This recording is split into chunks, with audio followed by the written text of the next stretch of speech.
I want to start with this and invite you all to take in this image, to pay attention to how your body responds, to imagine with me that birth could be our most beautiful, cared for moment of our lives. And I start with this picture for a reason. I want you to take in the textures, the hardwood floor, the fan, the water, the tender hands. Imagine you could see what's just out of frame. Maybe there's a 4-year-old standing by or playing on the floor. Maybe there's candles. I imagine there to be a 4-post queen-size bed with 800 thread count sheets. I share this because I want to invite you to add this to your data bank as a counter to all of the other images of healthcare that we've taken in from our own experiences, from media, from movies that are often very different from this. And I bring us here, I start us here because birth is sacred. And I want us to start with an invitation to feel just anchored in that reality and on a path to manifesting that together. So tonight we're going to imagine and we're going to remember what love looks like. I love that that's your theme for the month because we talk about it, what love looks like at the center of healthcare. Imagine that when people get pregnant, that institutions, policies, culture affirm their choices about that pregnancy, whether or not they choose to keep that pregnancy, that they affirm that there's no wrong way, no wrong body or wrong gender to give birth from. Where people are fully honored in their identities. So imagine when we get birthright, what's possible for us as a collective. So that's where we start. That's where we anchor.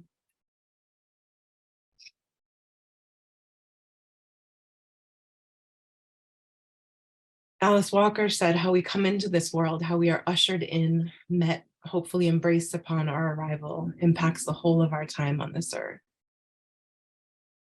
That's backed up with research that shows that the conditions of our birth and the first year of life can shape our health, everything from the risk of asthma for the baby to postpartum depression for the parent.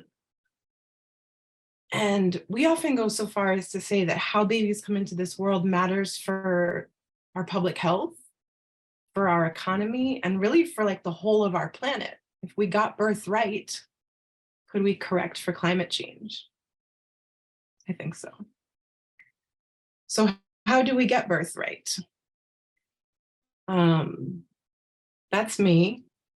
I'm 7 years old in this picture.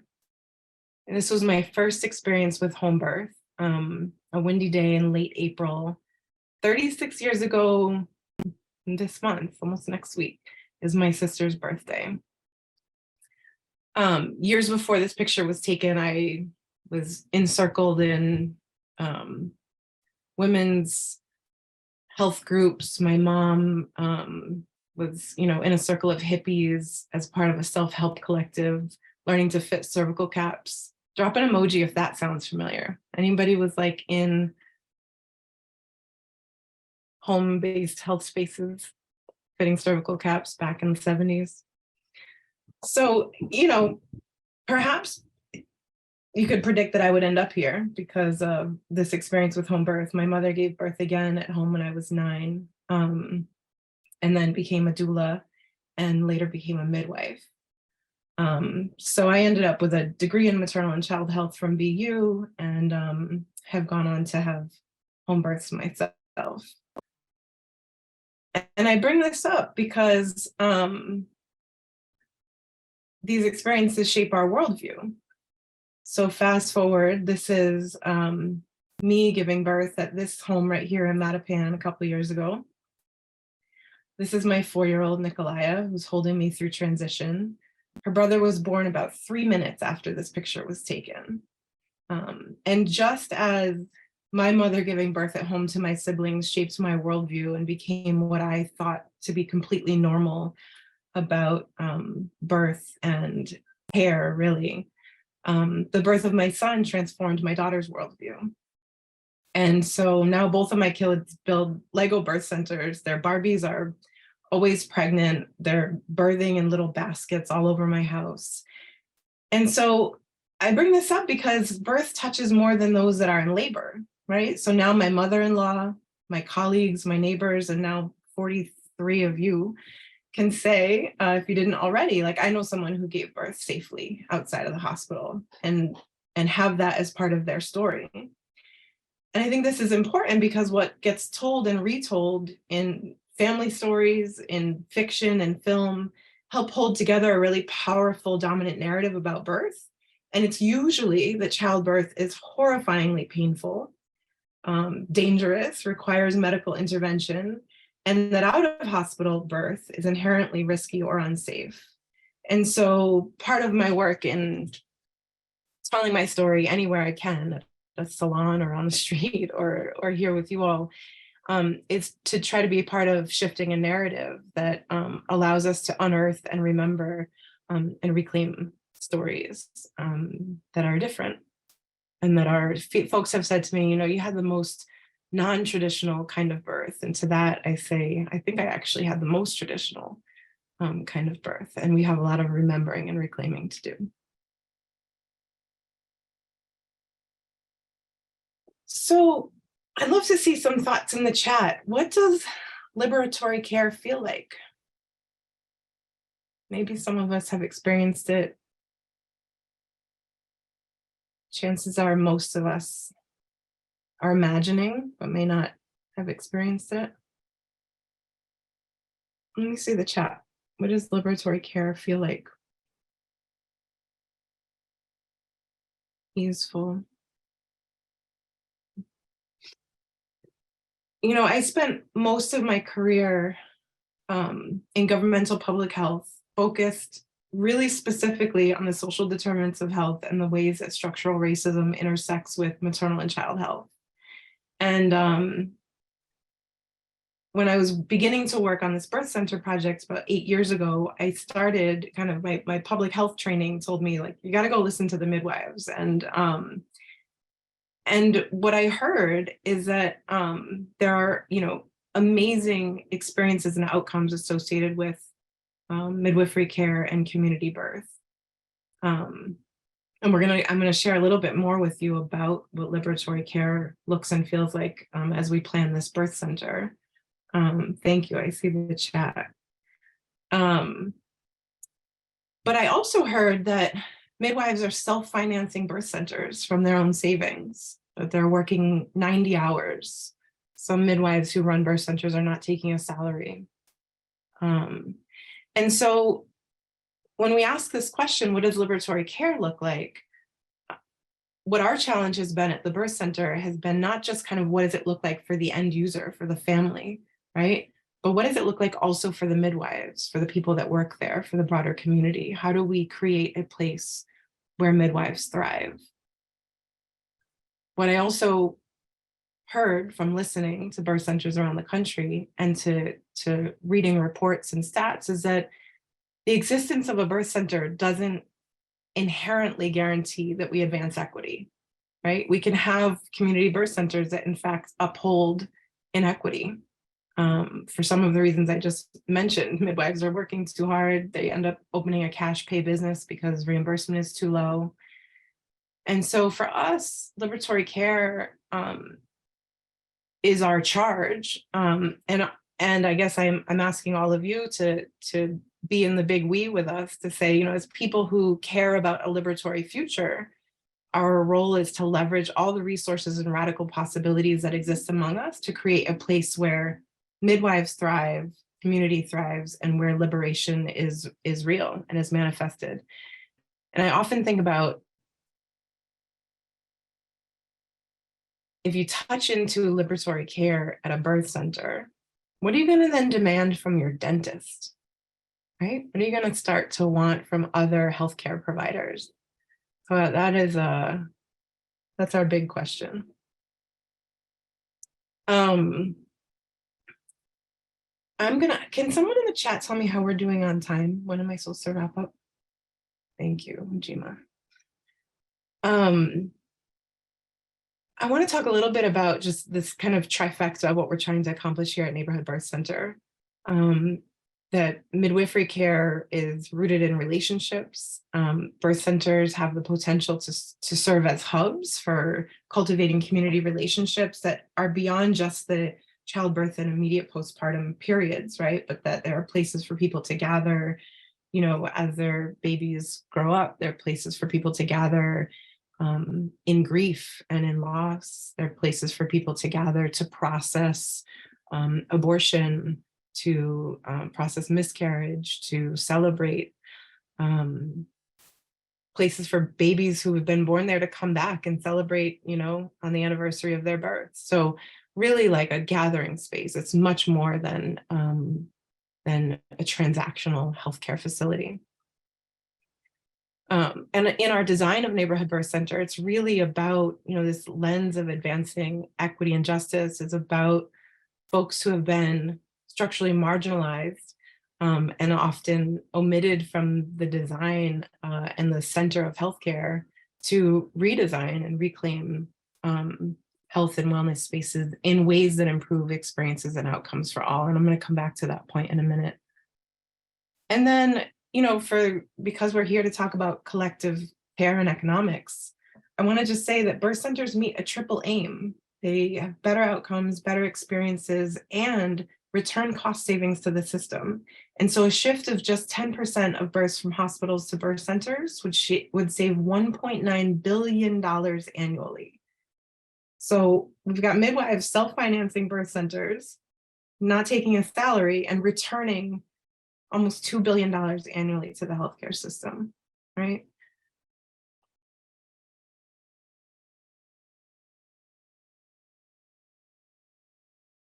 Can someone from Ujima tell me if I should wrap up by 7:15? I can't remember. That'd be super helpful. Thank you. So I just want to quickly touch on the benefits of midwifery and then invite you into what our plan is here for Boston. But midwifery has been proven to improve mental health, particularly postpartum depression. Thank you. Fewer complications and interventions. There are opportunities for pain management. Midwives provide, you know, full spectrum education and better outcomes for newborns. And I spent most of my career talking about racial inequities in public health. And we could spend the rest of the night talking about the crisis of maternal health and the ways that it bears down inequitably on Black and Brown folks. And I'm not going to do that. That's not my ministry anymore. I feel really clear that we don't need to show a bunch of statistics to know this to be true. If folks want more information, I can provide it, you know, offline. But instead, I just want to like affirm and name that we know this to be true. And in fact, what we need to do is to like breathe and connect and lock arms and heal from the traumas that we and our communities have experienced in the current healthcare system. And to then collectively imagine a place designed explicitly to meet these inequities, a place designed for equity and designed for love. And so I want to just kind of convey tonight that, you know, the inequities are real, the trauma is real, and often when we talk about the Black maternal health crisis, and when we talk about closing the gap, the frame is that we should move the Black rate to that of our white counterparts. And I'm going to talk in a minute about how that's actually a problematic frame because we're not doing so well as a country. You know, I want to name that first Serena Williams, who is our, you know, in top physical health, a world famous athlete, known, you know, around the globe. She needed to beg her doctors to look into a blood clot that ultimately saved her life when she advocated loudly for herself. And so this is an experience very familiar to many people, and especially so for Black women.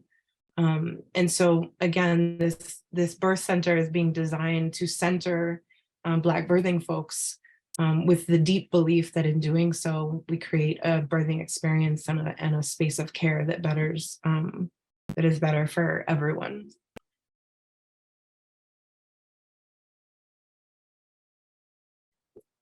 I'm not gonna spend a lot of time here, but I want to just call you into, like, did we ever stop to think about how or when midwives stopped being the center of care? Right? Because I get a lot of feedback like, oh, that's so interesting. Or I get calls and say, can you put me in touch with an OB? And I said, I could, but can I talk to you about maybe connecting with a midwife? And so 95% of babies in this country are born in the hospital, and something like 85% are tended to by OBs. And that history that's an economic history for us, that the divestment in midwifery was an economic decision. It was not about improving care. And unfortunately, the divestment of midwifery tracks with worsening maternal health. And so I think sometimes we just have to ask, if we don't know anyone in our immediate circle who was born at home with midwives or tended to, we just have to go back 1 or 2 generations to find out that all of our grandparents were caught by midwives. What happened?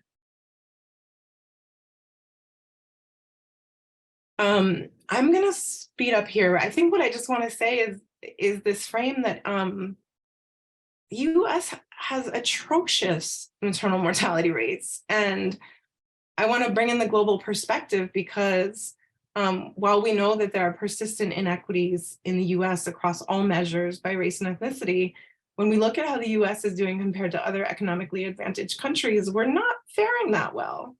And so I think there's this real kind of call in to, like, we need to really, as I heard someone say, and I'm forgetting her name, we need to compost the current healthcare system and really reimagine something completely different. And on this next slide, I just want to show that those same countries that had, the best or the lowest mortality, excuse me, are also those who have fully integrated midwifery care into their healthcare system. So there is a correlation there.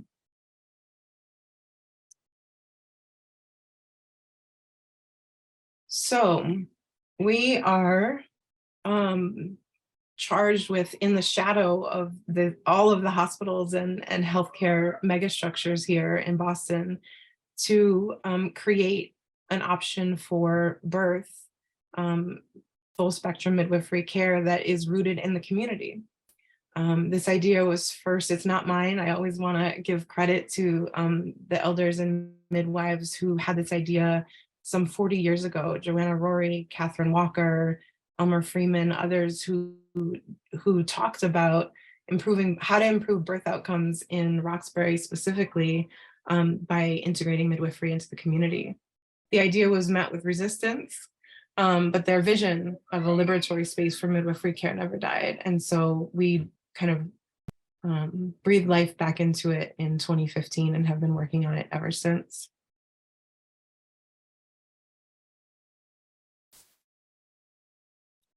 This is what some of our favorite birth centers look like. I'll just give you a minute to take in the access to green space, the comforts of home, the living room where family can gather, prepare food while they're waiting or for the postpartum period.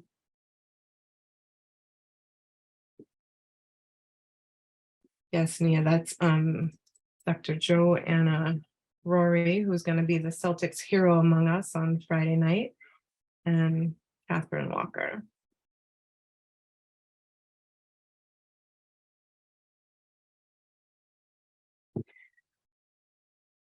I mentioned a couple of these points already. I want to just kind of hone in on what we're trying to do here, as it took me a couple of years to feel grounded, because it feels like a really big radical experiment. But as I listen to birth centers around the country, the midwives are completely burnt out. They're self-financing birth centers from their own savings, or taking out, business loans, or remortgaging their homes. And again, given the cost savings, it's outrageous that midwives are financing a significant piece of our healthcare infrastructure. They're going unpaid. They're, if they are paid, they're paid significantly less than their hospital counterparts. That's what the midwives earn, not the midwives barn, but I'm not mad at the slip there. And so our experiment is to really radically reimagine investment in community midwifery that doesn't rely on the sacrifice of midwives, right? So as we've gone into our operating model to figure out how to finance a birth center in Boston, oftentimes in the model, it's like, all right, well, mass health reimbursement is less than private insurance, which is less than cash pay. So how do we make, break even? You reduce the number of mass health clients. We said, well, that's against our values. We don't want to do that. All right, well, we could pay the midwives less. Well, we don't want to do that either. Well, we could increase their shifts. We don't want to do that either. And so it really has been an experiment of believing in abundance and of really at its core, beloved economy, right? And so my friend and co-director of Birth Center Equity talks about beloved economy in the ways that we center care, relationships, abundance, and build community power. We reject scarcity, supremacy, and resource hoarding, and where hope is invented every day. That's James Baldwin. And so I just want to offer this vision of beloved economy because our answer for how a birth center manifests in this very expensive city, in the shadow of world-renowned healthcare institutions, is that we just bought property in Nubian Square with our partners, all of the organizations here on the slide, the Center for Economic Democracy, City Life Vida Urbana, Movement Sustainability Commons, and Resist. And in the last couple of years, several years of planning to co-own property together, folks would say to me, City Life, Resist, why aren't you building the birth center with, say, a WIC office or a pediatrician or a yoga practitioner? Because that feels kind of more aligned with a birthing center. And to that I say, that's a really limited view of birth, right? That we're actually building as a beloved economy.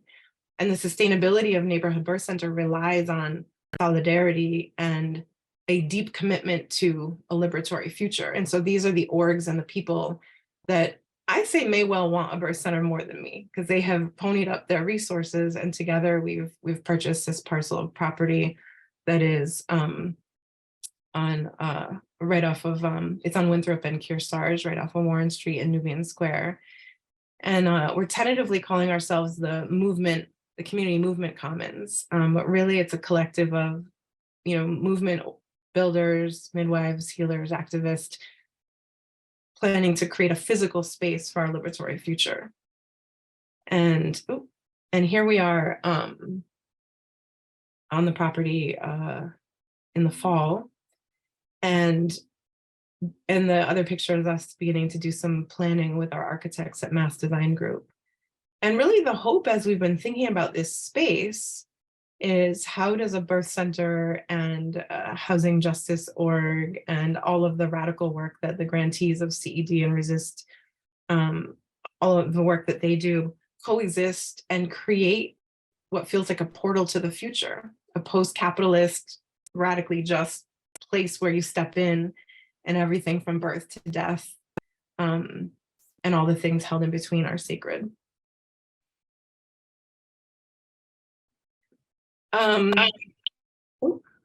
Sorry, and so I just have a few more slides and I want to make sure I have time for questions, but this has been a labor of love. We've been doing this in backyards and boardrooms across the state for, like I said, 8 years, intentionally nonprofit, governed by community, invested in by community, and really poised for sustainability. This is a picture of State Representative Brandy Fluker-Oakley in my backyard last summer, speaking to her commitment to community midwifery. Together in just about 18 months, the Neighborhood Birth Center team has raised $2.7 million in our out of our $3 million capital campaign. With that, we contributed to buy the property with those partners. And we're building a thriving midwives fund because we need to lean on philanthropy instead of leaning on midwives to make up that gap so that our midwives work 35 to 40 hours, get paid well, um, have everything that they need. And so we are also have shifted from a fully volunteer organization to soon to be 3 FTEs this spring. We have a couple positions posted. Where we're headed, we're going to try to close our $3 million campaign this summer. But we're also collectively with the other organizations launching a $15 million campaign, integrated capital, so that we can break ground and begin construction on this property and really leverage the resources that are here in the state and on this Turtle Island, that are so that we don't have to open with debt, so that these organizations can not be strapped with the mortgage of this building, but in fact turn those resources back to do our work. So we're moving, hopeful for an expeditious process with the BPDA as we go through rezoning. And I think the last thing I want to talk about is just that the policy context here in Massachusetts is actually part of what makes it so hard and so expensive to open and operate birth centers. It's why we have one birth center in the state. And so we are also really clear that in addition to all of the real estate and design work and all of our commitment to community engagement and narrative strategy and healing, is also really shifting the policy landscape so that this and other birth centers can be sustainable. I won't get into the policy stuff. There's a lot I would want to say about that. And I wanted to give you a little glimpse into my rockstar team, some members of our board and our leadership team. Many of them, this is only about half the team, they're on our webpage, but really this has been, like I said, a mostly volunteer effort with 1.5 FTEs to date. And I'm really proud of what we've been able to do. And I feel further along in this vision than I ever have. And so I can say with confidence that a birth center is coming. This next one is a video, which I'm not going to play, but I will drop the link into.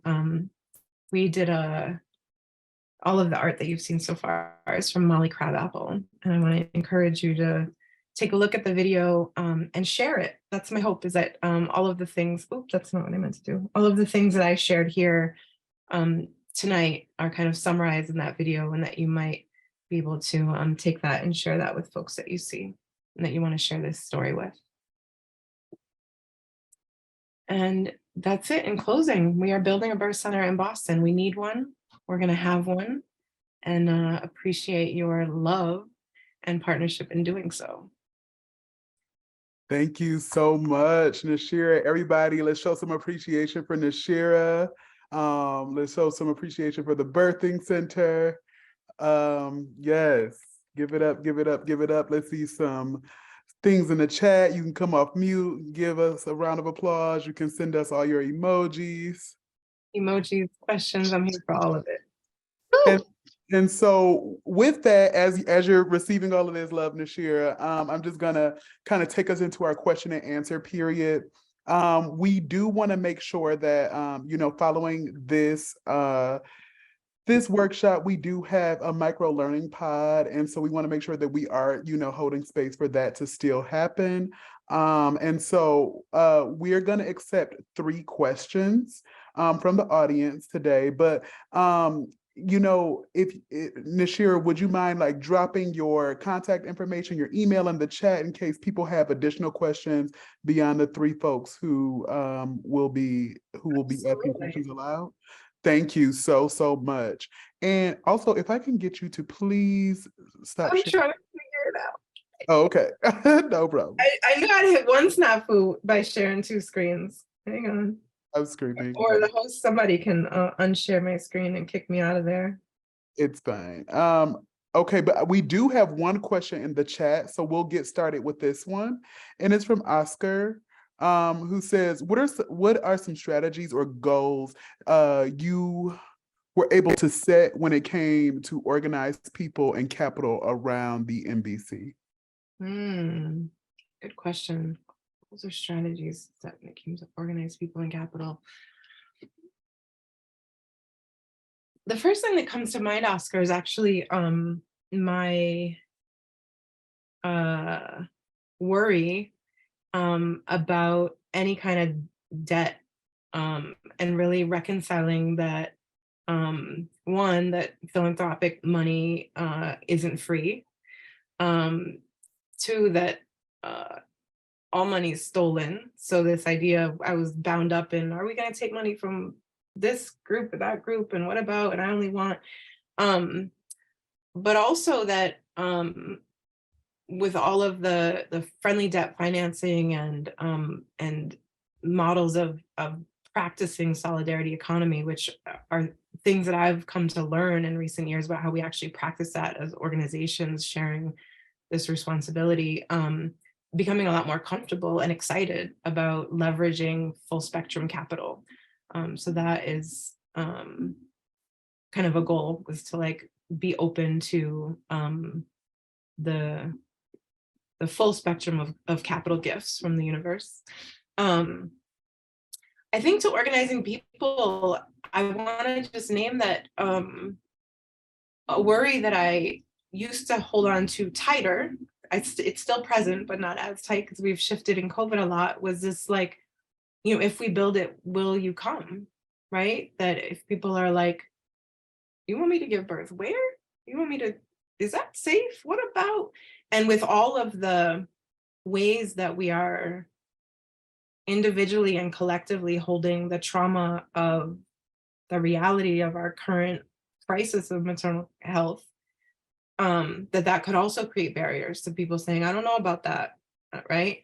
And so while COVID actually, at the beginning of shelter in place here locally, my phone started, and Facebook and Instagram started popping off because everybody was looking for safe spaces to birth outside of hospitals where they were scrambling to get PPE. Are you open? I said, no, we're not open. So they ran to the home birth midwives, who quickly went to capacity, and the numbers of home births shot up in the last couple of years in Massachusetts. But I think that that has shifted people's openness to community birth, but I still think we have a lot of work to do. And I'm really eager and excited to be, especially now with warmer weather, and we're going to put up a wedding tent over on the property and be able to just be in circle through this warmer season, to be able to gather and have conversations about birth experiences, about the trauma, about what's possible, about what's magical. And in doing so, and in having intentional intergenerational conversations, be able to collectively heal and kind of like ready ourselves. So we're like, is that safe? Oh, wait, hold up. I know somebody. I was at a story. I met somebody. And that there's like that way that the storytelling can move us closer to a possibility. Thank you so much for that. We do have our second question already in the chat from Jessica. What are your thoughts on the timing of the genesis of the center? See, sorry, it switched down. How much time did the relationships contributing to the space need to mature or ripen? Oh, Jessica, a lot of time. I was telling somebody earlier today that when I held the first meeting of this kind of iteration, where I essentially went to the elders, we met at RCC on a 4-degree day in 2015, and I asked for their blessing to try this again. Like, I think we have enough data now, and I think this is the time. And I remember printing out a little flyer, and probably later that season in the warmer weather, holding a couple conversations out at Franklin Park, and the flyer said in 2015 that would be open in 2017. So I guess that's the answer to your question. And every year since then, I've kicked it out 2 years, and so we'll be open. And so I've got, flyers from the last 10 years that say that we'll be open soon. I think a couple things. I got to a point where I was like, we're not going to be able to open a birth center, period, let alone like the model that we're trying to do to interrupt capitalism and white supremacy, and do it in Boston, in this market, in this moment, with me volunteering 10 hours a month. Right? I have 2 small children. It was like, wait a minute, if the thing that we're trying to build is actually about beloved economy, Black liberation, wellness, then the process to get there can't take me out. Right. And so I remember a moment where I was working full time, parenting, doing all the things. And I remember saying to my then board was like 2 or 3 people. And I said, this birth center doesn't feel good. And it can't be that the goal of it feeling good is when we get to the ribbon cutting and the plush sheets are there and it feels all nice. And then you look back and it's taken out all of us on the way there. So I offer that as like, the time that it's taken, and our commitment. So I guess what I'm saying in the time there is that we had to move from, squirreling away at it a couple hours a month to actually saying, we're going to do this. We actually have to leap. And that was scary to quit my job. But also I was met, I leapt into the portal that was created by pandemic, right? And by the summer of George Floyd, like I leapt into that portal where all of a sudden we went from raising $10,000 the year before in 2019 to raising $250,000 in 2020. And it was like, okay, I think Boston might actually be ready. And so we leapt. Okay. All right. Thank you so much. I know y'all, I said that we were going to make space for 3 questions afterwards, but unfortunately we do have to get started with our micro learning pod. So please forgive us, but Nashira is definitely going to drop her information in the chat so that folks can reach out to her directly to get all of the information or answer all of your questions that you might have. Once again, please give another round of applause, show some love for Nashira for coming to speak with us on the first event of our assembly. Thank you. Thank you all so much for being present with us. There was one question that I had. I know that us as Ujima, we do have access to your slides, but there was a question in the chat. Are you comfortable with us sharing these slides with the folks who might want them? I muted too soon. Yes, you can share the slides. And I saw Ron's question. I want to just answer that the address is 14 Winthrop Street, which is known as Miss Brown's house, the little red house right behind the laundromat across from the Boys and Girls Club. Mm-hmm. Thank All you right. for taking the love in the chat. Thank you. Thank y'all so much. Nashira, thank you so much for a wonderful presentation. It was absolutely inspiring. And, this is the time where if folks are not going to be staying for our micro learning pod today, we welcome and expect a very non-awkward goodbye and see you at the next event.